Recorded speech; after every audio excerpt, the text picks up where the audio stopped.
I walked into our hotel room to surprise him, only to find his wife waiting for me instead.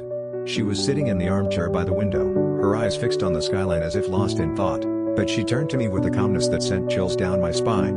I didn't even know he was married.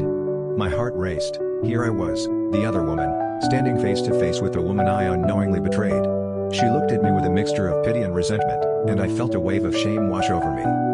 "I suppose you're here for him," she said, her voice steady, betraying none of the emotion that must have been churning beneath the surface.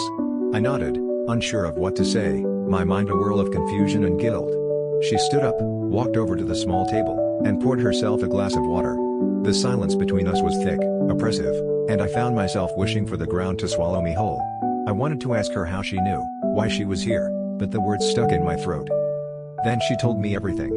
How she had suspected for months, how she had hired a private investigator to follow him, how she had seen the photos. I was merely the latest in a string of affairs. Her voice was measured, almost clinical, as if she had rehearsed this confrontation 1,000 times in her head. I felt like a character in someone else's script, my part written without my consent, and yet I couldn't deny the truth of her words. She wasn't here to fight, she was here to reclaim her narrative, to show me the reality I had been blind to. As she gathered her things to leave, she paused by the door, turning to give me one last look. "You deserve better than him," she said softly, a flicker of empathy breaking through her composed facade. And with that, she was gone, leaving me alone in the room that now felt foreign and cold. I stood there, grappling with the realization that I had been living a lie, not just with him but with myself.